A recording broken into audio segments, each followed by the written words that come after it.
All right, so I think we're recording now. Welcome to the third week. We're almost through. For Theory Bootcamp, we're doing triads and seventh chords today. Just starting to kind of put together all of the stuff that we've been accumulating in our toolbox the last couple of weeks here. So, all right. So, real quick, and it doesn't have to be real quick. This is just going to be, a little bit of review, I guess.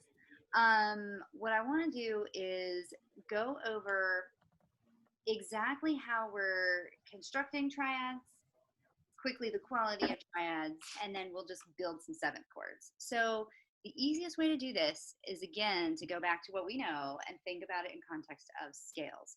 So I'm going to say, let's just stick to something kind of simple. And we're just going to draw our footballs up here for a C major scale. And again, the bottom is going to be just like the top octave, right? They're all going to be the same. All right.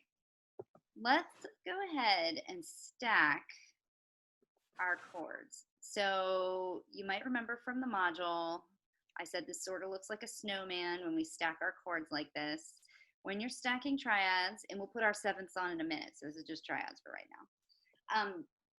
When you're stacking triads, okay, or sevenths, they're going to always be all line or all spaces, okay? We're dealing with something called tertian harmony, and tertian means that everything's built in thirds. When you're talking about thirds as a raw interval, spatially that ends up being all lines or all spaces, okay? So line, line, line, space, space, space. We don't want any seconds. Okay, so if you're analyzing something in a piece of music and you start stacking it up, line, line, line, space, space, space, and all of a sudden you see you've got some weird note down here somewhere, that's probably not part of your chord, right? And that's a whole other lesson, but just so you know, right now we're just doing all lines, all spaces. Now I have to erase that little thing. How did I put that on there? Eraser. There we go. Okay, so now let's go over some of the chord qualities right now, because it's just this is good review. By the way, this is called root position, right? When everything's line, line, line, or space, space, space, we're talking root position.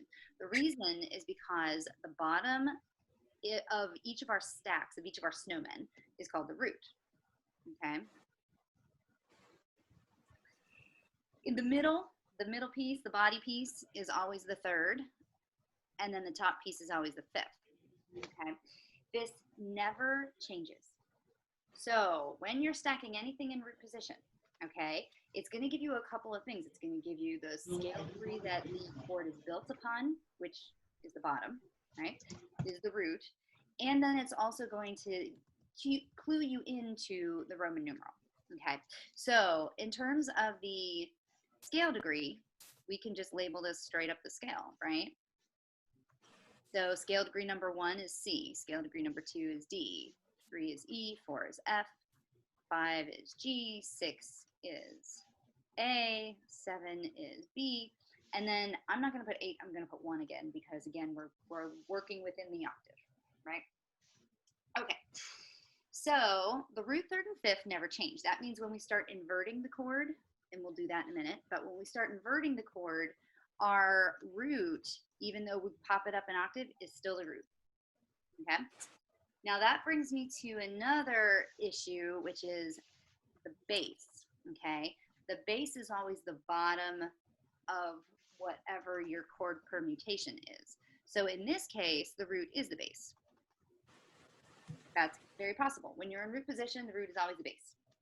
When you start inverting the chord, the bottom of your chord is going to be your bass. So if I inverted this C up here, the third would be the bass, because the third would be the bottom of what I've got right in front of me without stacking it in root position.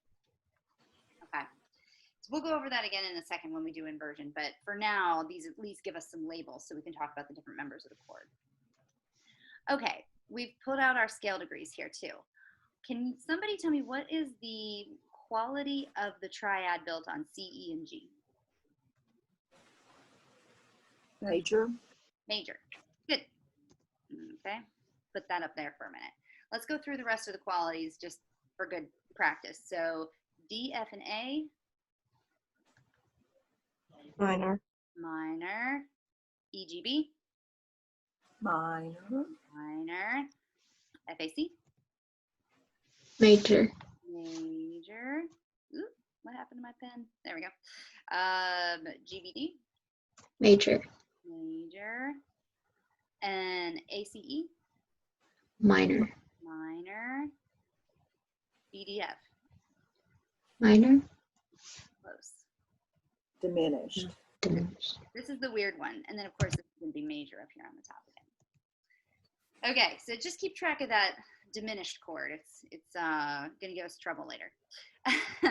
So now we've got the chord qualities and we've got the scale degree numbers. Now we can start assigning Roman numerals. A Roman numeral always relates to the root of the chord. Okay, always, always, always. So in terms of the number we're using, the number is always going to have a correlation to the root. Okay. I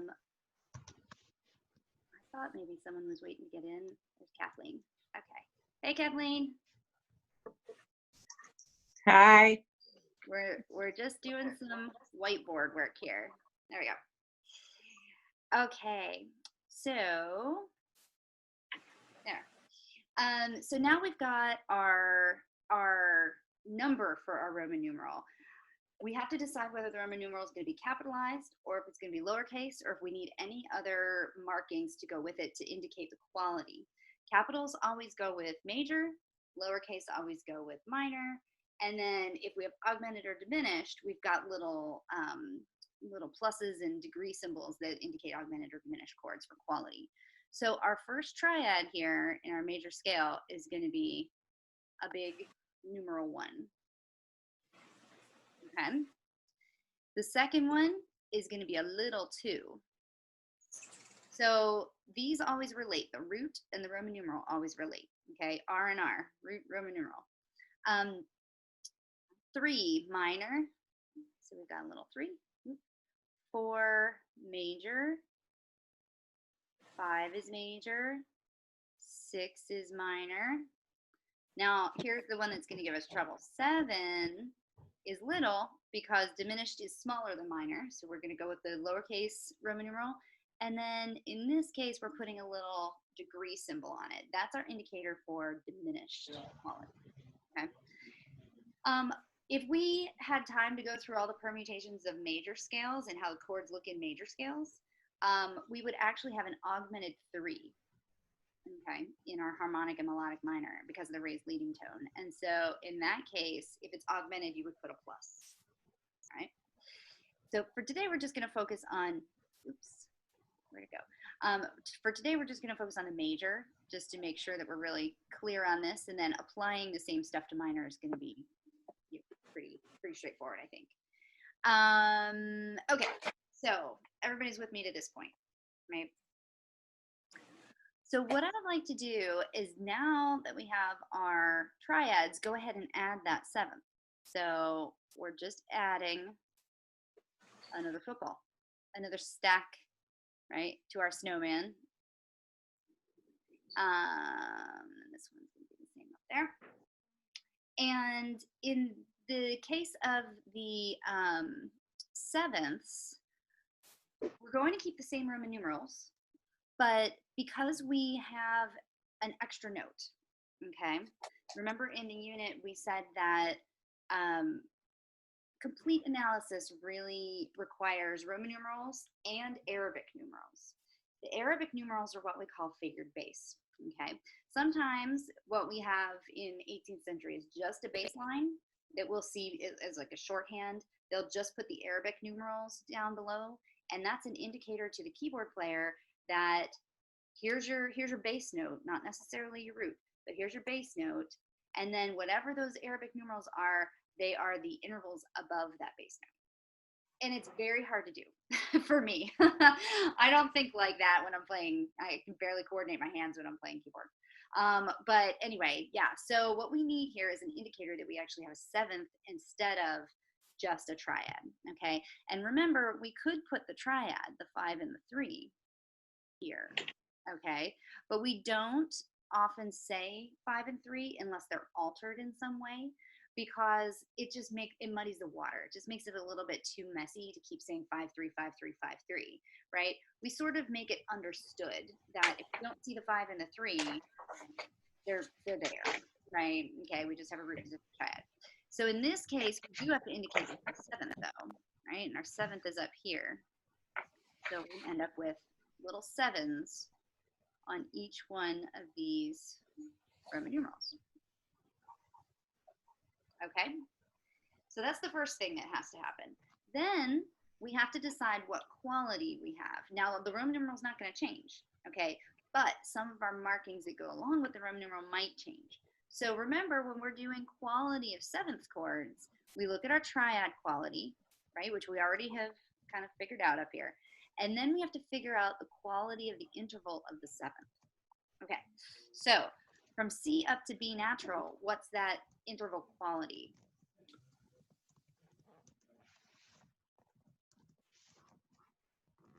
Major. Major. Good. Okay, so this chord is a major 7th chord. That's how we determine the quality of the 7th. We always indicate the quality of the triad and then the quality of the 7th on top of that. So major. This one is going to be a minor. What's the 7th quality? Major. D up to C natural? Oh, sorry. Minor, right? Yeah. So this one's a minor. E up to D natural?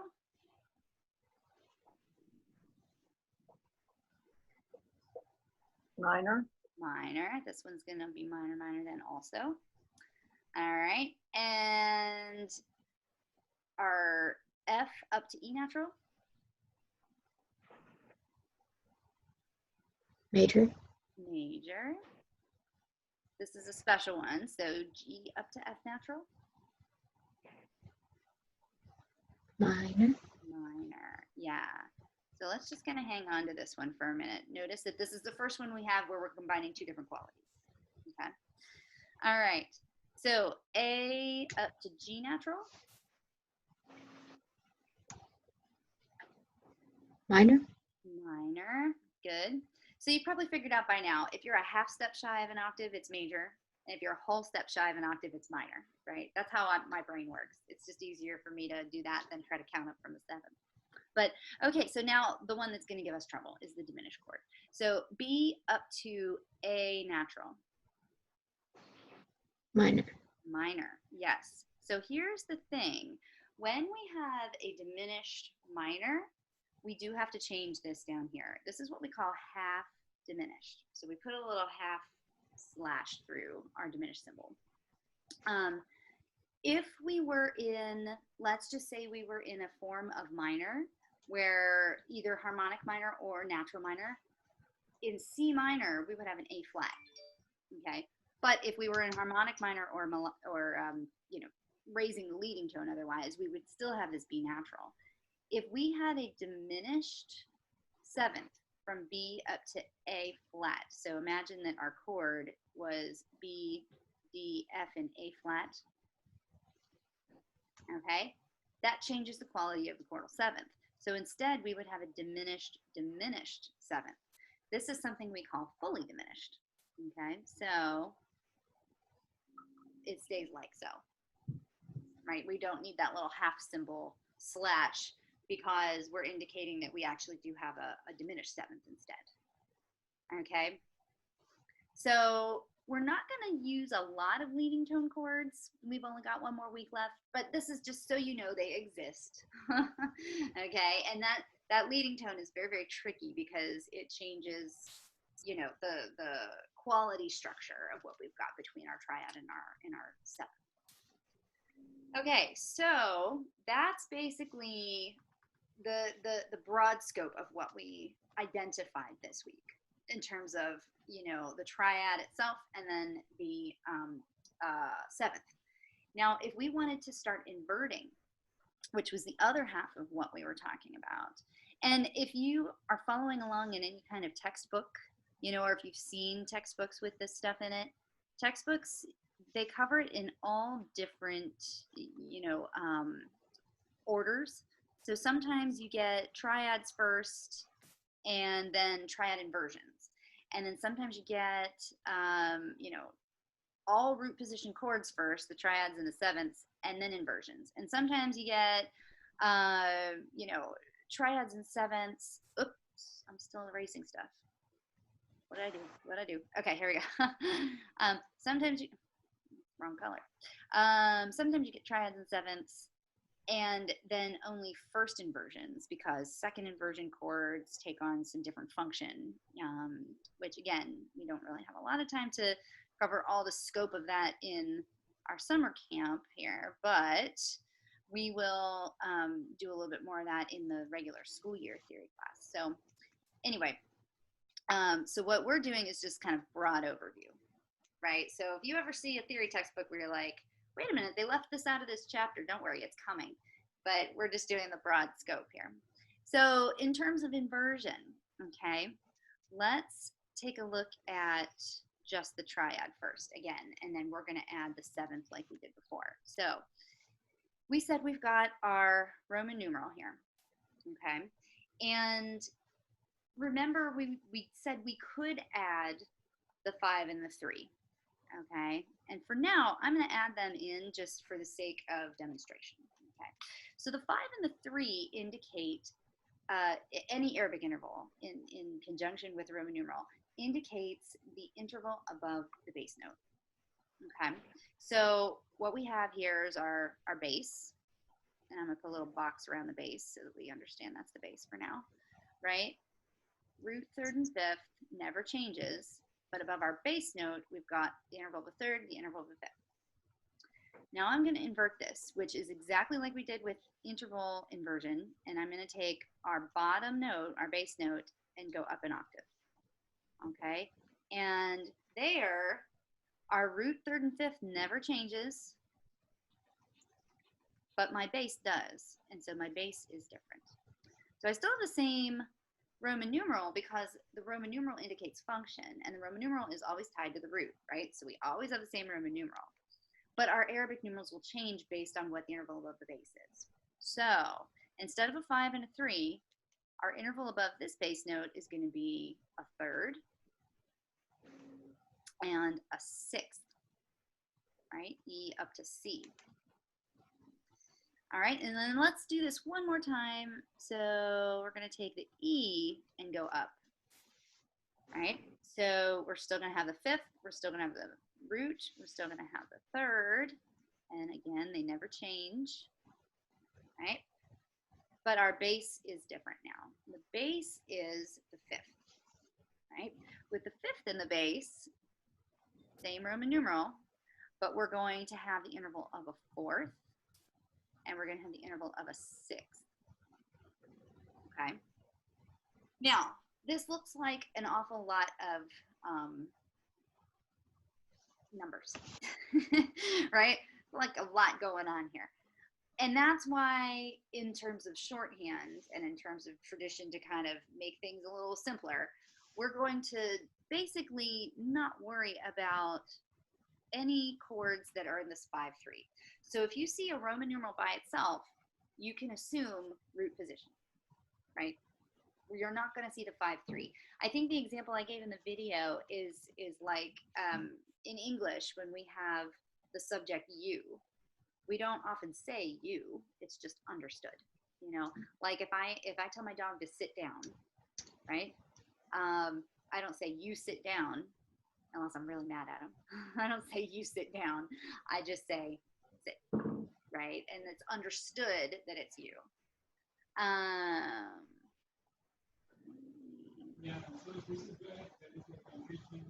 Is that happening coming in again?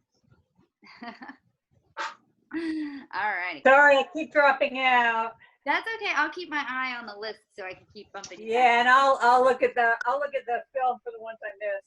Oh yeah. Okay. So there we go. So what we have, oops, maybe I can expand this a little bit. All right. So what we end up having here, there we go. Ah, that's better. Okay, so what we end up having is, like I said, just a blank Roman numeral for root position. And then for the first inversion, it's good to simplify this as well, because it's going to get complicated when we start to get seventh chords in here, right? So we've had this third, this interval of a third before, and it's present in our root position triad. So we're going to assume the third here also. So when you see a root position chord, you're going to get just a 1. When you get a first inversion chord, you're just going to get a 6. And now with the second inversion chord, both of these intervals are new. There's nothing we can really assume that we originally had in our root position triad. So we're going to have 6, 4 here. Okay. Now, if we have sevenths, that does complicate things a little bit. Let me see if I can just put a new color in here that'll show up. Let's do green. Okay. So I'm going to go ahead and put my seventh in here. And then we're gonna invert again for the seventh. So in terms of the seventh, remember that we need to indicate that in our figure. So when I bring this down here for root position, I'm just going to have a seventh. Anything beyond the 5-3 needs to have an indication, right? So we're just putting the seventh down there. In terms of our intervals here, we're going to get a second interval, right? Or I should say a third interval. So we've got the third, we have a fifth now, and we have a sixth. So we've got a 5 in there, right? Now the problem is that fifth, if we understood the fifth here, it would look like a root position triad. And what we're doing is we're accounting for that seventh here. So we actually need the 5 underneath here for our seventh chord. So the first inversion of a seventh is actually a 6-5 inversion. Okay.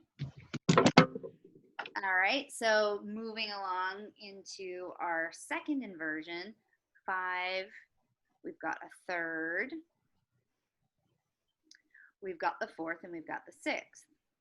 All right, now they're all important intervals, but in order to kind of simplify things, in terms of the seventh chord inversion, we're going to understand the 6 and just leave the 4-3. So we're basically going to get a 1-4-3, okay, or Roman numeral 4-3 for our second inversion of the seventh.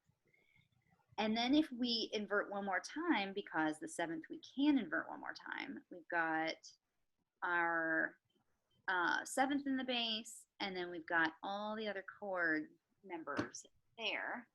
So our seventh, our root, our third, our fifth. These intervals are kind of unique just to this particular inversion because we don't have it with triads, right? So we're going to end up with a second, a fourth, and a sixth. And again, making things on the simple side, we drop the 6 and just stick with the 4-2. So the last inversion, the third inversion of seventh chord with the seventh in the base is a 4-2 inversion. And an easy way to remember this is with a little phone number, right? So starting with the 7, because this is the first number that we have that crops up as an Arabic numeral that we need with our Roman numeral. We have 7. Oh wait, I forgot our area code. 663 or 664. Now the exchange. 765. There we go. 4342. So if you can remember your inversion hotline number, okay, then you can remember all of the numbers, the Arabic numerals that go along with our inversion symbols. So that's our first inversion of a triad. That's the second inversion of a triad. This is our root position 7th, first inversion of a 7th, second inversion of a 7th, third inversion. So Lindsay, what music would you see this in? You don't see it in orchestral music, do you? No. It's only when you have a figured bass? Well, yes and no. If you're doing Roman numeral analysis for like a Bach chorale, let me get you a Bach chorale, Uh-huh. then you would use those symbols with the Bach chorale too. So sometimes, actually, here I'm going to get one other part out for you too. Here. Okay. So for Bach chorales, for example,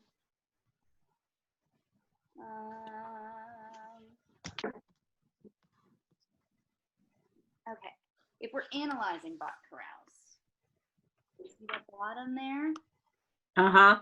So my written handwriting is the analysis of what the chords are above the bass note.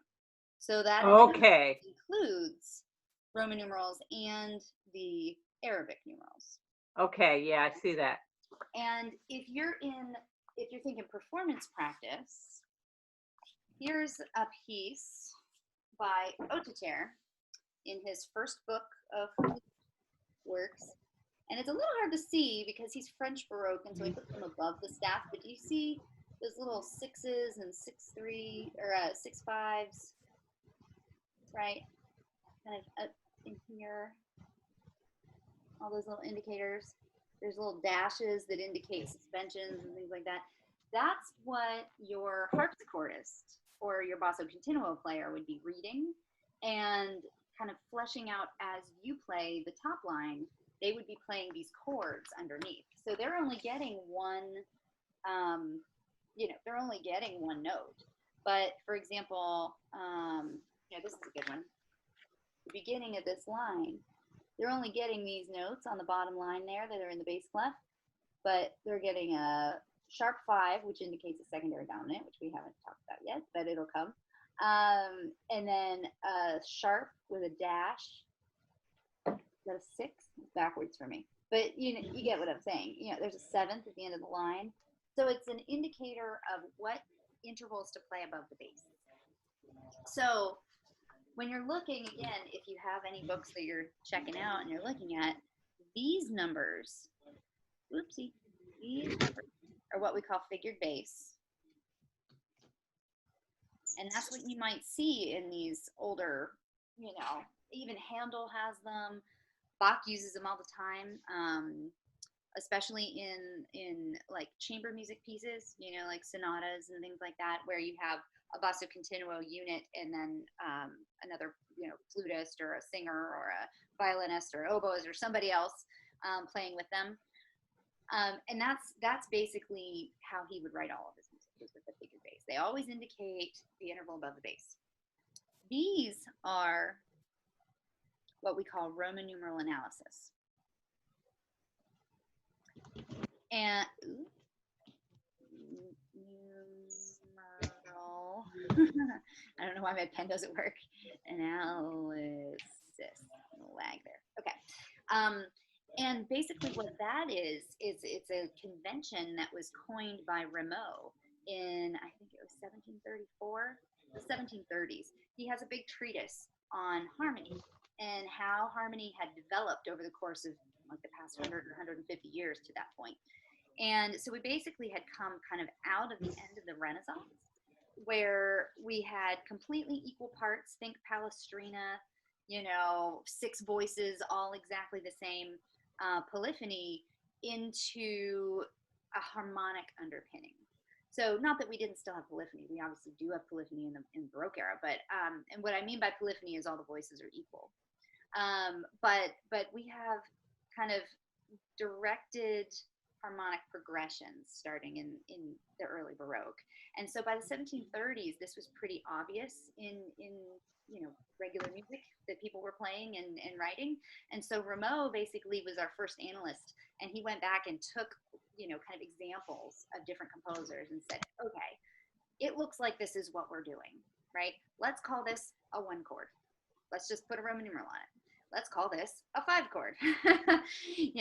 So he's the one that actually was responsible for taking all of these kind of Roman numerals and applying them in this manner, in this method, to chords that were built upon certain scale degrees.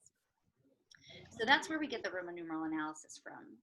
And that's why most of the music that you end up seeing in these types of classes come out of the Baroque era. That's why there's such an emphasis on jazz pop. By the time it gets to the end of the Baroque era, this was like being used everywhere, basically.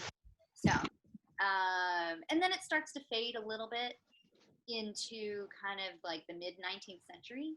It fades with the breakdown of tonality. So if you think Wagner, okay, and Tristan and Isolde, the famous chord from Tristan and Isolde, that's something like a 13th chord. Okay, if you were actually analyzing it in this manner, you would end up with instead of just a 7th, there's like a 9th and an 11th and a 13th. You know, you just kind of keep going up with Wagner because he's starting to kind of blur this structure. You know, where we have our tonic and dominant doesn't really matter so much to him anymore. And so by the 1850s, we're kind of moving away from it. So it's an important kind of element to music analysis and to kind of, again, you know, solidifying the fundamentals of how we talk about how music's structured. But yeah, as we get further away from it, or, you know, in time, then we're going to get further away from this particular style of analysis and do other stuff. So how about other questions? Do you all have other questions before we do any practice with this?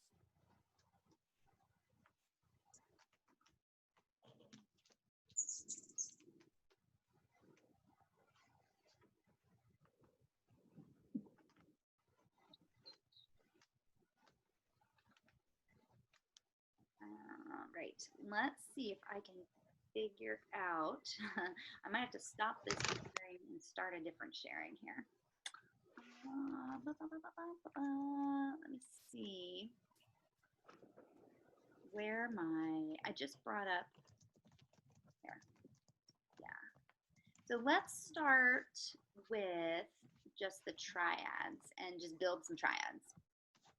And so these are going to be triads that really don't have any functional place in a progression or anything like that. But it's just basic spelling. We're just practicing our spelling. So I still haven't figured out why my writing tool is so big. So I'll do my best so that it doesn't look ridiculous. So I might have closed hold, you know, notes instead of the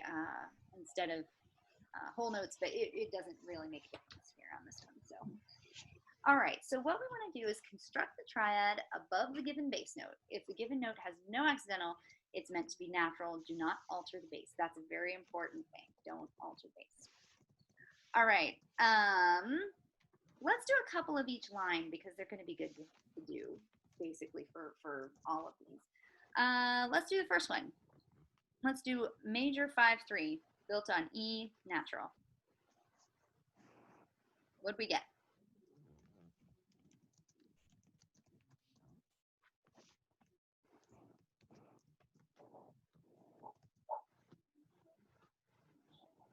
Anybody chiming in?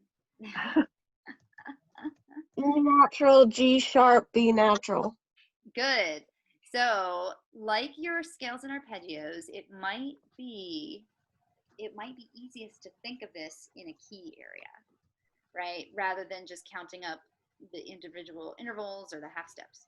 So E to G, or I should say in the key of E major, because you have a major indication here, we would have a G sharp, right? So E, G sharp, B natural. If you wanted to count up half steps, or think about what's a major third above E, or look at a piano. I mean, any of those methods are all totally fine. This is just practice it how you are conceptualizing this. Okay, so a 6-3 and a major chord. So let's get the intervals first. We need a third and a sixth. So you'd have a C, and well, you'd have your 6 would be the C. Good. The 6 would be the C, and then we're still going to have the G, right? Now, Our root is not the bass. Our root is the third of the chord. So you could think of this a couple of different ways. You could revert, right? You could put it in root position. So if we put this in root position, what chord would we have?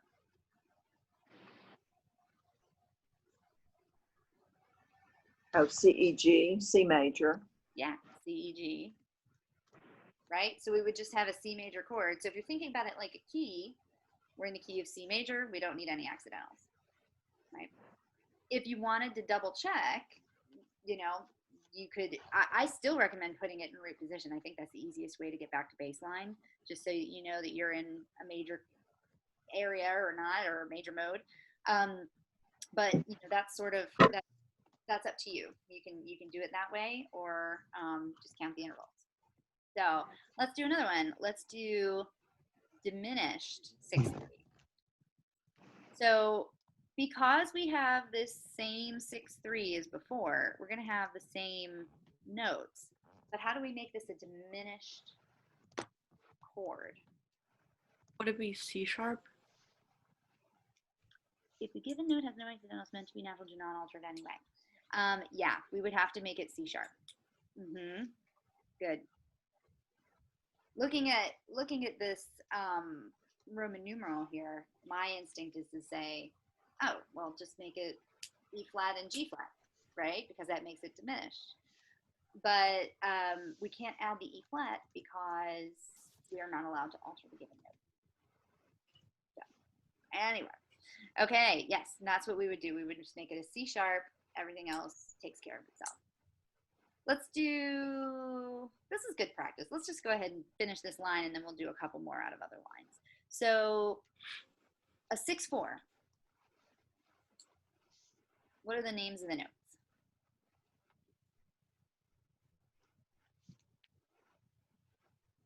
It would be a D on top and a B. Oh, no. D, sorry. It would be a C on top and an A. C and an A, exactly.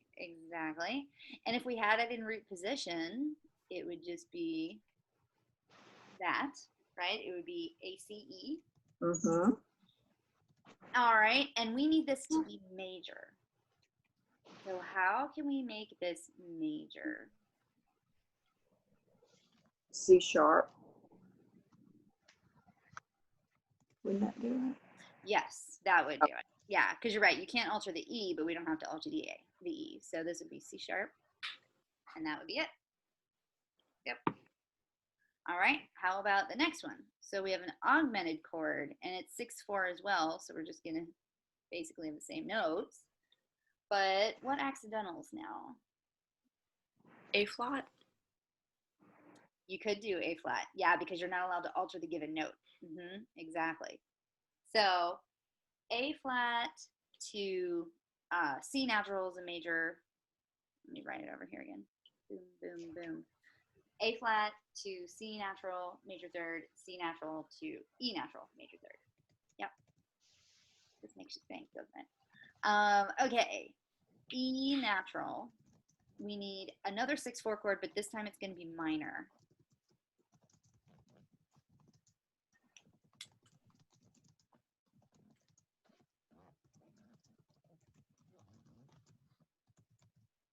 Do we need anything? You need to lower the C. No, let's see. You mean A natural and then C flat?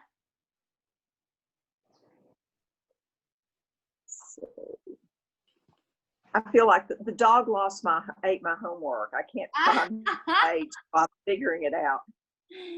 I feel like I'm just back in school. Isn't that one fine the way it is? This one's fine the way it is. Yeah, this one we end up, not having to do anything to it. So this is okay. Yep. And then let's do the diminished one for good measure here. So again, 6/4 is going to have the same notes, the same A and C. What about those accidentals?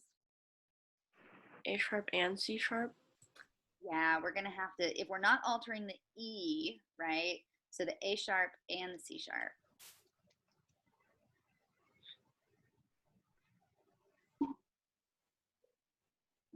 about this. A sharp. Yeah, you're right. Mm-hmm. It's going to look ridiculous, but there you go. So that it makes those minor thirds there.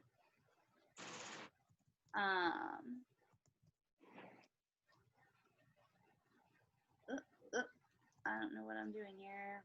What am I? Here, hold on. I'm trying to close a window. There we go. Okay. Ignore that extra line there.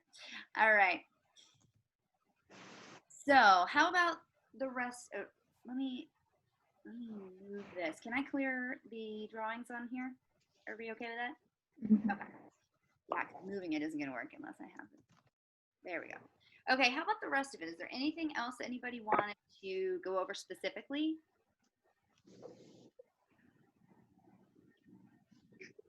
No? Everything on here was pretty straightforward. Yeah, in terms of thinking about it. Let's do one from each line, and then we'll do seventh chords. How about let's do B flat down here in the bass clef, a diminished 6/4 above B flat.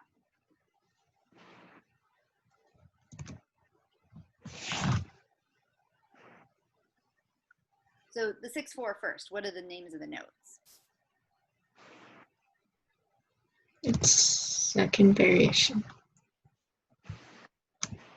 Wrong. Second inversion. Yep. So we're gonna end up with an E and a G, right? And for that, honestly, you could just count up the intervals above the note, right? You need a fourth and a sixth. So 1, 2, 3, 4, 5, 6. And if you put it in root position, you'd have E, G, B flat. So take into account what the quality is now, and now we have to change it to diminished without altering the B flat. So E to G happens to be a minor third. G to B flat also happens to be a minor third. So do we need anything else here? Nope, we're good. Yeah, so this one is one that we don't actually need extra accidentals on. Let's take the major one for a minute though. So with the B flat here, again, we want a 6/4. Okay, so we're gonna need these notes. What do we do to make that major? E flat. E. Yeah, E flat, exactly. Good. That's one. Okay, how about the line with the sharps? Let's do G sharp minor, the fourth one in. A 6 and a 3 above G. What are the names of the notes?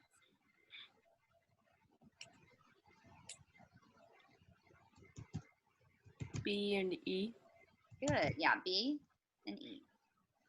And so if we're stacking that root position, we get that, right? So E's on the bottom. Right now we've got a G sharp. That's going to be a little bit tricky because right now we've got a major. Ooh, oh. What do we do to make it minor without altering the G sharp?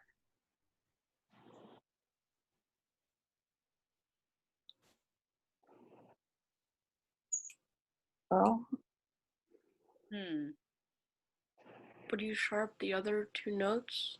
We have to sharp the other two notes, exactly.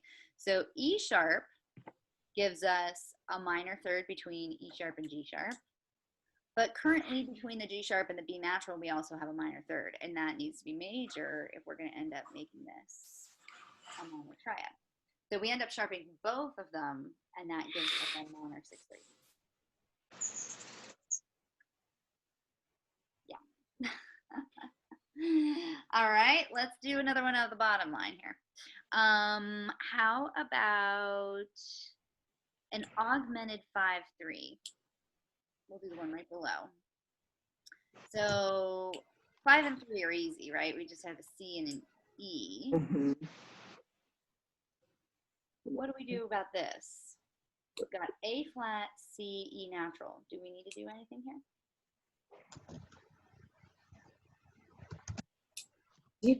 Well, you have to do something about that E. Oh, augmented. Yeah, I'm pretty sure it's fine the way it is. because it's natural to be Oh. fine the way it is. Yeah, exactly. Good, good, good. But let's just say this is the same one over here in minor. What if we wanted to make it minor?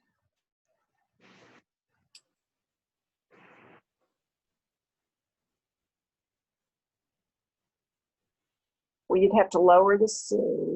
We would have to lower the C because that's a major third already.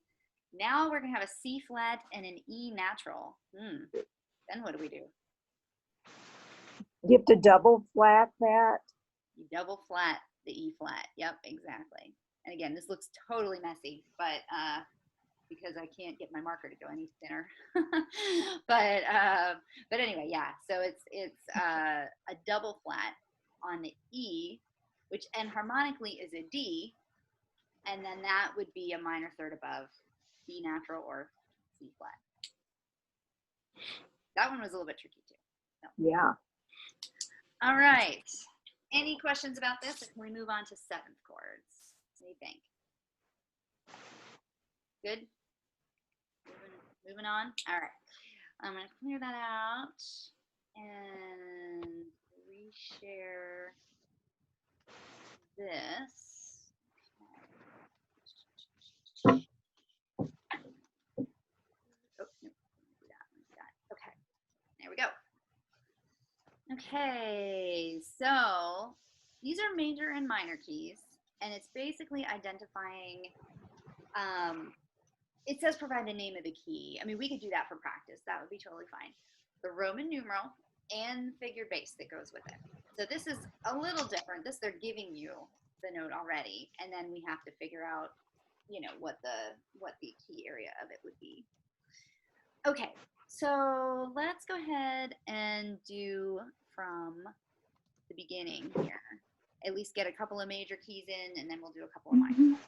So how about the first one? What key area is this in major? E. E major. It is E major. Yep. All right. And then in E major, what scale degree is our chord, is our root position chord built upon? E. E. So F sharp. So F is the bottom of our chord, right? Is the root. In the key of E, F is what scale degree? 2. Yep. Now, if you remember back from the whiteboard, should 2 be big or little? And if you don't remember, you can think about the quality of the triad.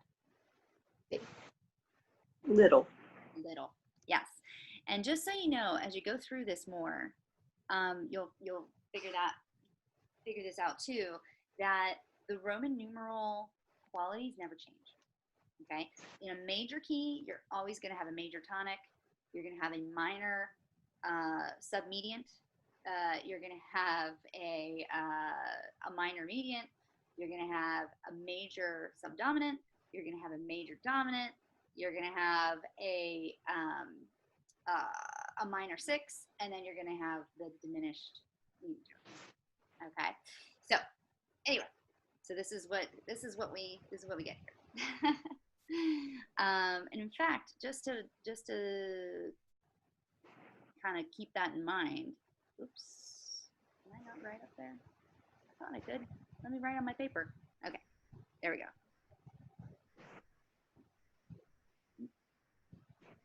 Little 3, big 4. Oh, right. Little 6, and then diminished 7. Okay. So we can use that as a guide. That will not change. Okay. Now it will change in minor because we've got different forms of minor. But for major, it's pretty easy to remember. Okay. Now we need to complete our analysis here on the 2 chord. Okay. What do we have? What do we need? What Arabic numerals are we missing? 7. Just the 7. Yep. We don't need the 5 and the 3 because those are understood. But we understand, or we know that we have the minor triad under there. And that's complete. That's all we need to do. So how about the next one? What key area is this? F major. F major. Mhm. Okay. And then the easiest thing to do, I think, is to put this in root position first. First one was in root position for us already, so that was pretty simple. What's the root of our triad here, or of our 7? B. B. Yeah. So we're going to end up with B, D, F, A. Right? Okay. So then looking at the root, what scale degree is B flat in the key of F? Or what Roman numeral are we going to need here? 4. 4. Good. And is it going to be capitalized or lowercase?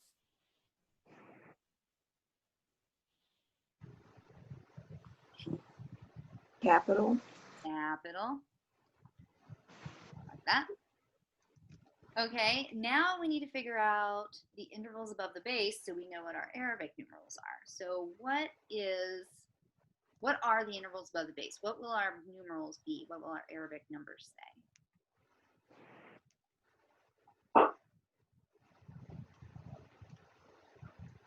6, 5. 6, 5. So in this case, yes, see the D is in the base, and that's the third of our chord.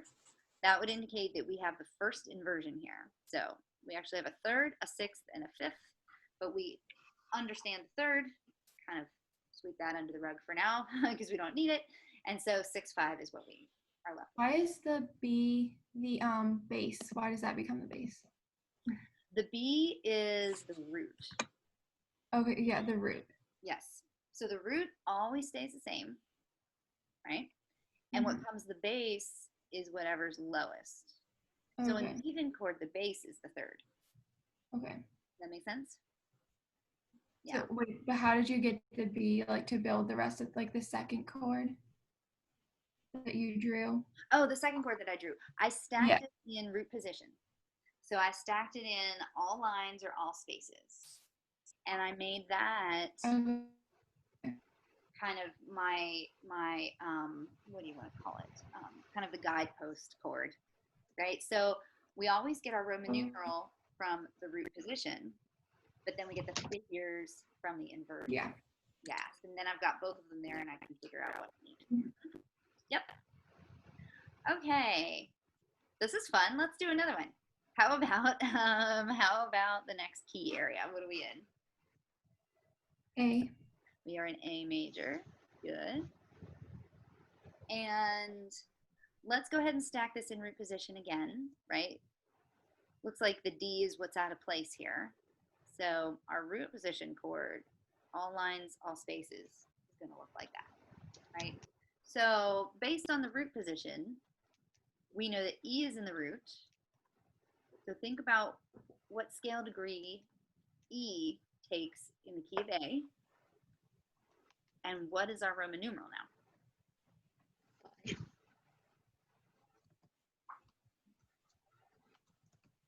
5. 5, yeah, exactly. There's 5. And now looking at the given chord, we need to figure out what are the intervals above the base so that we can get our Arabic numerals. So what inversion are we in here? What are our Arabic numerals?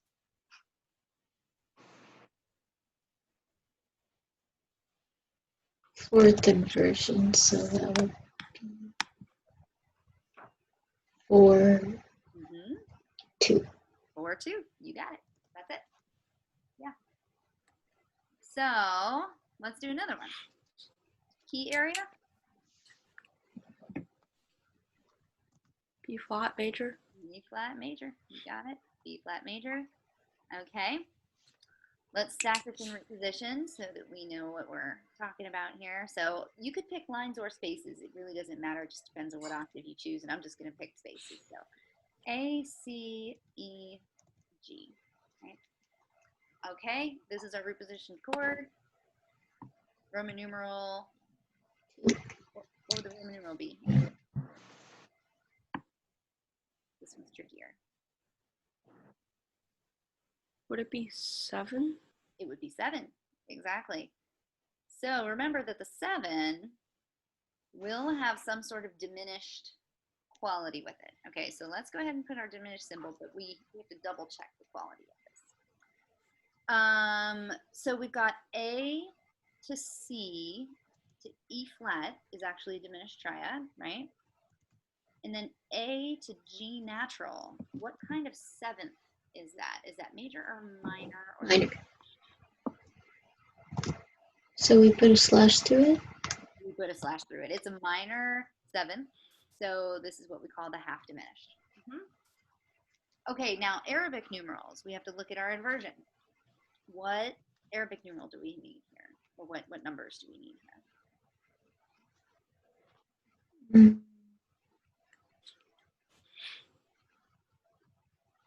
I said 4-3. Yeah, good. So you could either recognize that the fifth, right, which is the E, is in the bass. And if the fifth is in the bass, it's a second inversion. And if you think about your hotline, second inversion of a triad, or sorry, of a seventh is the 4-3 part of our number.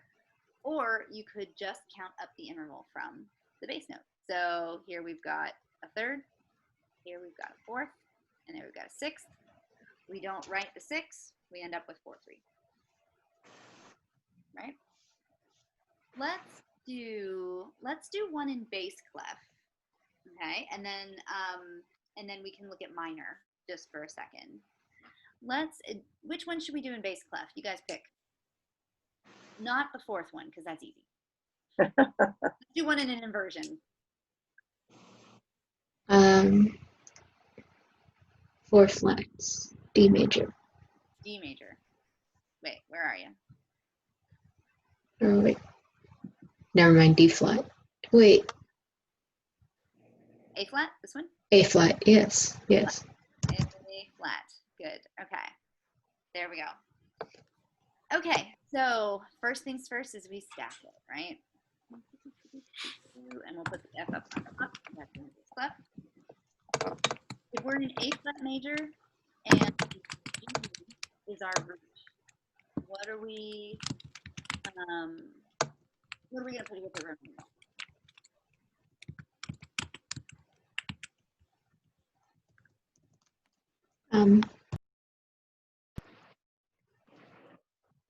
Wait, what?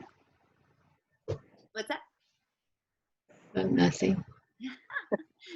Think about your scale. A flat, getting to G is the leading tone,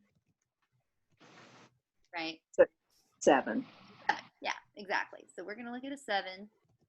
And again, we're going to have to just double check that diminished quality. All right. So G up to B flat, up to D is diminished, but then G to F natural is what quality? Major? No, G up natural is minor. Fine. So we're going to end up with a half diminished seventh here. And then what Arabic numerals do we need?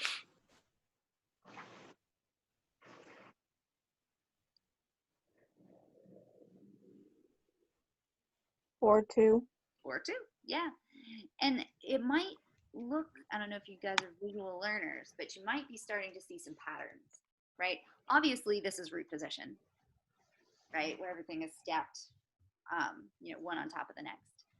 But these, here, let me get a different color here so that I'm highlighting different things here. These are all first inversion chords, right? You can see the pattern coming through, right? And then these guys are going to be the 4-2s, right? Where the seventh is in the bass. And then when you have a split, 2 and 2, you're looking at your second inversion, your 4-3, into 4-3s. I think that's all, this one, right? Does that make sense? So you can start to, just by looking at them, you'll get a lot faster at, identifying the inversion when they're like this, when they're in this format. Otherwise, if you're looking at, like we've been talking about, like Bach chorales, or if you're looking at, a piece of your music, Jane was just mentioning her etude yesterday, right? If you're looking at something else and you have to stack it up first, you know, stacking it in root position like we're doing is kind of the way to think about, you know, processing what key area you're in, or what inverted seventh you have. Okay, let's do a couple quick ones in minor. Did anybody have any questions about minor? Like specific ones to this worksheet that you want to do? How about if I just pick one from each line? Let's do an easy one first. Oops, let's do this one. And let's do this one. And let's do, oh, that would be mean to do it. What about the first one on that line? This one? No, let me point. No, in the third line, the first measure. Oh, this one. Yeah. Okay, let's do that one. It's gonna be an extra step, kind of converting from tenor clef, but I think it'll work. So okay, second measure here in bass clef. So in a minor key, what key is this? G. E. Yeah, exactly, because G would be the major, right? Oh, that's right. Oh, duh. So we got E minor, and then we have a chord built on F. So what Roman numeral are we going to have here? 2. 2. Good. Now let's look at the quality of the triad, because remember I said this changes in minor. So we've got F sharp, A natural, C natural. Are we going to have a capital 2 or a lowercase 2?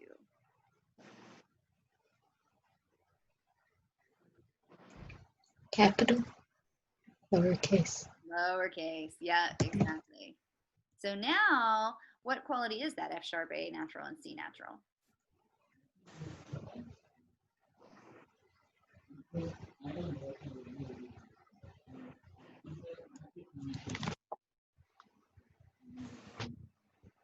Diminished, right? So, Yeah. so this is where it gets a little tricky. In minor, 2 is often diminished unless there are altered notes above it. So now let's check out the quality of the seventh. So we've got F natural, or sorry, F sharp up to E natural. What's the quality of that seventh? Is it minor? Minor. Or diminished? Yeah, so we're going to have a half diminished. And because we're in root position, all we need to do is indicate the seventh. So we have a 2 half diminished seventh. Good. Okay, let's skip down to the second line here. In a minor mode, what is our key signature?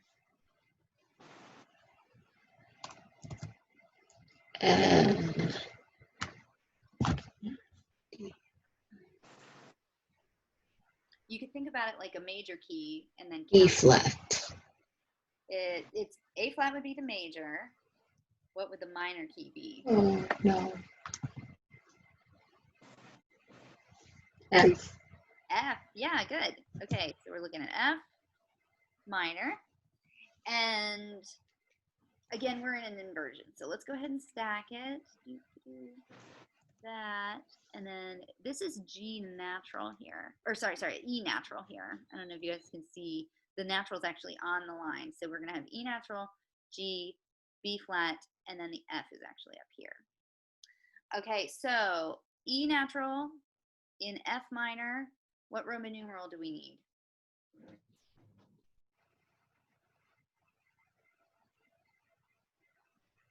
Seven. A 7, and then 7.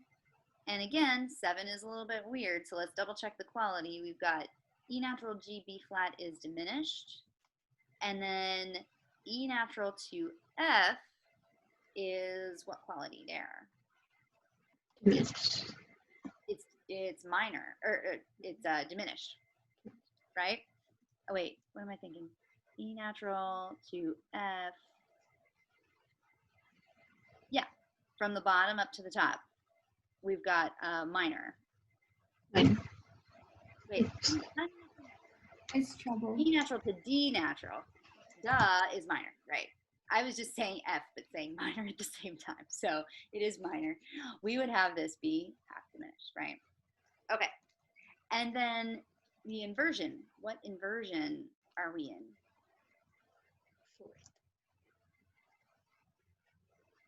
Not fourth. Or 2. It's a Third. fourth, isn't it? Yeah, because the is in the bass. Exactly. Good. So 4-2. Yep.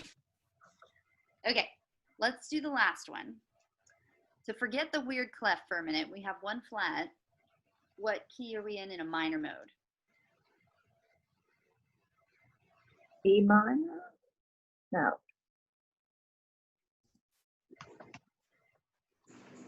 D. D minor, right? Because it would be F major normally, Okay. right? And then D minor. Okay, and we happen to have a C sharp here in basically our in our inverted chord, right? But if we're stacking this line, line, line, space, space, space, we're ending up with C on the bottom. So for the sake of clarity, because this all drives us nuts probably, C, E natural, G, and then B flat is what we've got. Okay, just so we know. So C, E, G, B flat, C sharp to, well, okay, Roman numeral first, sorry.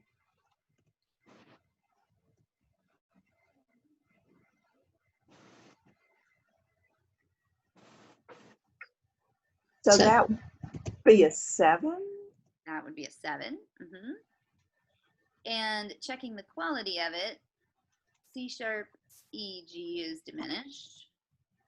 And then C sharp up to B flat is Minor. No. Yes. Minor. more. More? Oh. Yeah. Doing. So this is one of these fully diminished 7th chords actually, because C sharp up to B flat is even smaller than the minor 7, right? So this one happens to be fully diminished. And what inversion are we in here? No. We've got the 3rd in the bass. 6/5. 6/5. Yep. There we go. So we have a 7 fully diminished 6/5. Wow. So that's a lot. That is a lot to digest.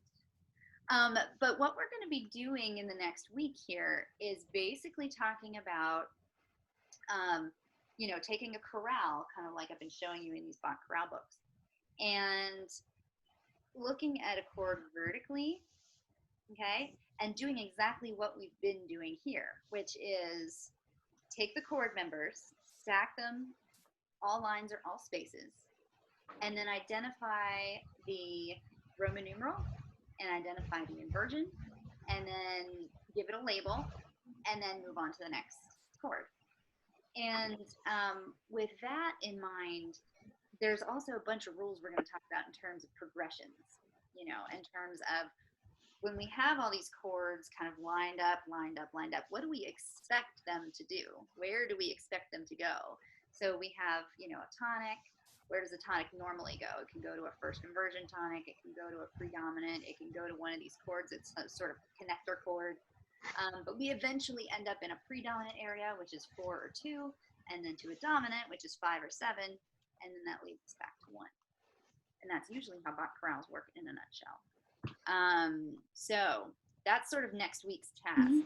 But if you want a little bit more practice at the Roman numeral thing, I've got loads and loads and loads of worksheets that I didn't put in here because it would have just been way too overwhelming.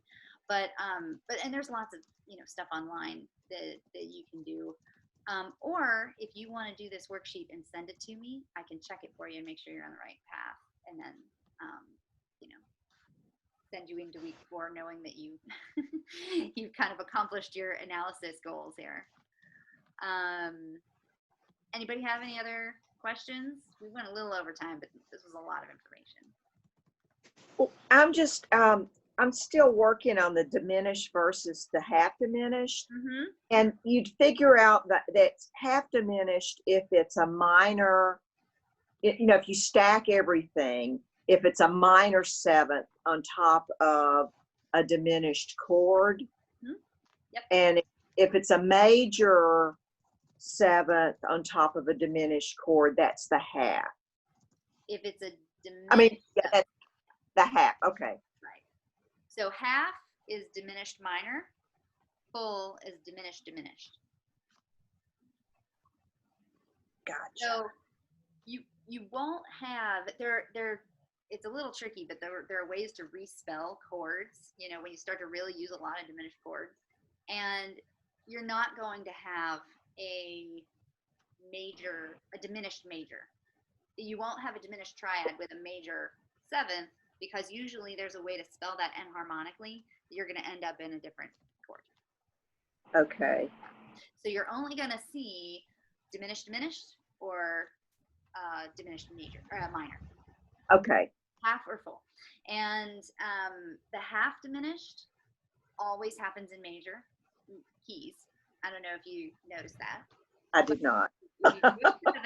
If you do a seventh chord built on a leading tone, you're going to always end up with a half diminished seventh chord.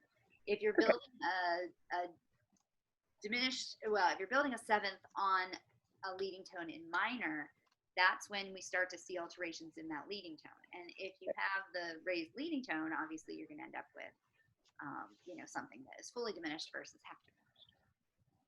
I know. I know. But once you get like using this a lot, again, you're going to see patterns. And so then the patterns are going to pop out, and it makes it a lot faster. Okay. Now, at the end of next week, we've got a Bach chorale analysis, and I'm planning on basically doing that as our session next week. So if you know, if it totally stumps you and you're like, whoa, wait a minute, how am I even gonna start this? Don't worry, we're gonna do it on Friday.